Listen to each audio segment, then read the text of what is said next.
This is Ronald Wimbley, and you're listening to Forced Valor Radio. The triumph at Trenton had breathed new life into the Continental Army, but victory's glow faded quickly in the biting January cold of 1777. General George Washington's men, buoyed by captured Hessian supplies and fresh enlistments, recrossed the Delaware to occupy Trenton once more, their campfires dotting the New Jersey landscape like defiant stars. Yet the British lions stirred. Lord Cornwallis, furious at the Hessian humiliation, marched south from New York with 8,000 redcoats, intent on crushing the rebels. By January 2nd, Cornwallis's forces loomed on Trenton's northern edge, probing the American lines with artillery fire that shattered the frozen Assunpink Creek bridges. Washington, outnumbered and trapped against the river, convened his officers in a tense council. "We cannot hold here," he declared, his breath clouding the lamplit room. "We'll slip away under night's cover and strike at Princeton, cut their supply lines and vanish like ghosts." Among the gathered leaders, Nathaniel Greene, John Sullivan, and the burly Henry Knox, stood Brandon Herrera, newly promoted sergeant, the captured Hessian saber at his hip, clashing with his silver-hilted dagger. His Delaware darter had become legend, whispered around campfires as the whistling devil that turned Hessian cheers to screams. But Brandon, ever the tinkerer, had already moved on. In the days since Trenton, he'd scavenged British powder and Hessian nails to craft his latest brainchild, the Princeton Pouncer. "It's a spring-loaded trap launcher," he'd explained to Elias, the young Virginian private who'd become his shadow. The device was a wooden box on wheels, no bigger than a bread crate, fitted with coiled iron springs from a wrecked wagon and packed with caltrops, spiked iron stars, and grape-shot bundles. Triggered by a tripwire or flintlock pull, it hurled its deadly payload in a wide arc like a mechanical porcupine spitting quills. "For ambushes," Brandon grinned, his eyes alight. "Those redcoats march in pretty lines. This'll make 'em dance the jig of death." As dusk fell on January 2nd, Washington's plan unfolded. To deceive Cornwallis, the army left 400 men to stoke campfires and dig mock trenches, their shovels clanging like busy beavers. The main force, 5,000 strong, slipped away at midnight, muffled wheels and shod hooves creeping along Quaker Road toward Princeton, 12 miles north. The march was grueling. Frozen ruts turned ankles, and a thaw turned the path to mud that sucked at boots like greedy hands.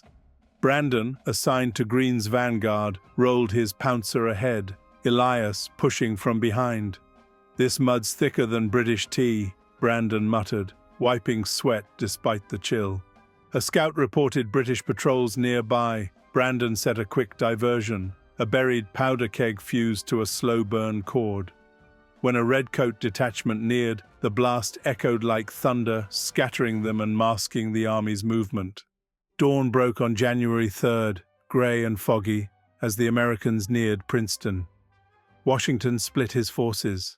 Sullivan's division veered south to cut off retreat routes, while Greene's pressed toward the town, where Lieutenant Colonel Charles Morhood commanded a British rearguard of 1,200 men, infantry, dragoons, and artillery, en route to reinforce Cornwallis.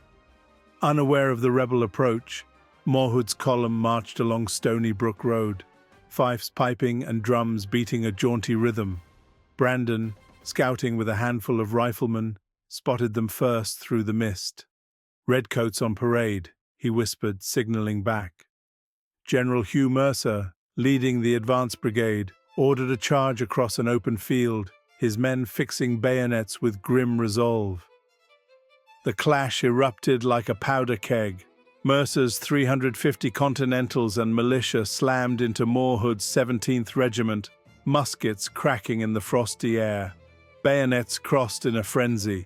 Mercer himself fell wounded, stabbed repeatedly as he refused quarter. Brandon, from a nearby orchard, saw the line waver. "Not today, you lobster-backs," he yelled, wheeling his pouncer into position. He yanked the flintlock trigger and the springs uncoiled with a metallic twang. Caltrops and grape shot sprayed outward, peppering the British flank. spikes embedded in boots and horseflesh eliciting howls. One dragoon tumbled from his saddle, his mount rearing in panic. "That's for Mercer!" Brandon shouted, reloading with fresh bundles as Elias covered him with musket fire. Morhood rallied his men, wheeling artillery to bear. Cannon boomed, grapeshot tearing through American ranks, forcing a retreat toward the orchard. Militia fled in disorder, but Continentals held, buying time. Washington, galloping to the front with reinforcements, rallied the troops personally. "Parade with me, boys, it's a fine fox chase," he cried, his sword flashing as he led a countercharge. Brandon, dodging through apple trees stripped bare by winter, lobbed clay pot grenades, holdovers from Trenton, into the British guns. One exploded amid the artillery crew, shattering a wheel and silencing the piece. "Boom goes the King's thunder," he quipped, his voice cutting through the din. Sullivan's division, meanwhile, swept into Princeton from the south, overrunning Nassau Hall, where British holdouts barricaded themselves. Students from the College of New Jersey cheered as American cannon battered the doors. Legend held Alexander Hamilton himself fired a shot that decapitated a portrait of King George II inside. Brandon linked up with Green's push, his pouncer proving invaluable in the street fighting. As redcoats formed a square on King Street, he set the device behind a fence, tripwire taut across the road. When the British advanced, the wire snapped, unleashing a hail of spikes that broke their formation. "Pounce on that, you royal pests!" Brandon laughed, charging forward with his saber drawn. The battle raged for less than an hour, but it was fierce. House-to-house skirmishes, volleys echoing off stone walls, snow churned to bloody slush. Morhood's forces crumbled under the pincer attack. He ordered a bayonet charge to break through, but Washington's cavalry harried their flanks. Brandon spotted a British officer rallying troops near a barn. Priming his Delaware darter, still slung across his back, he launched a rocket that screamed overhead, bursting with nails and fire. The officer fell, clutching his leg. His men scattered. Elias, firing beside him, took a graze to the arm but pressed on. "You're a madman, Herrera," the lad gasped. Brandon clapped his shoulder. "Mad for freedom, Elias. Now let's finish this." By 10 a.m., it was over. Morhood fled with remnants toward New Brunswick, leaving 200 dead or wounded and 300 captured. American losses were lighter, 40 killed, including Mercer, and 100 wounded, but the victory was profound. Princeton's stores fell into rebel hands: flour, rum, blankets, and ammunition that would sustain the army. Morale, already lifted by Trenton, soared to new heights. Enlistments surged, and the British, stunned by the twin blows, retreated to winter quarters.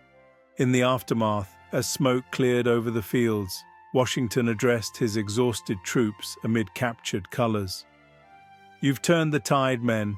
The world will know Americans fight like lions." He paused, eyeing Brandon, whose pouncer sat mud-splattered but intact. "Sergeant Herrera, your contraptions have again proven invaluable. For your ingenuity and bravery, I award you this British officer's pistol as a token of the Empire's crumbling grip." Brandon accepted with a bow, holstering the ornate flintlock. "Much obliged, General. Just keeping the redcoats on their toes." As laughter rippled through the ranks, he added, "Guess they learned, cross a Yankee twice and you'll get pounced." The army marched north to Morristown for winter quarters, evading Cornwallis's belated pursuit. Brandon faded into the column, tinkering with ideas for his next gadget, a Morristown mauler, perhaps.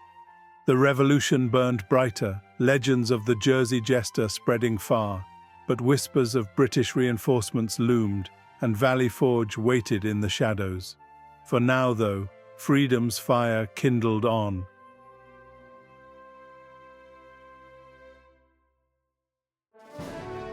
Again, I'm Ronald Wimbley, and you've been listening to Forced Valor Radio.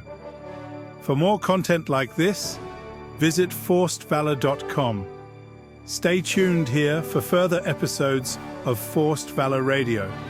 And always, please like and subscribe. Forced Valor merchandise is available on our website, forcedvalor.com.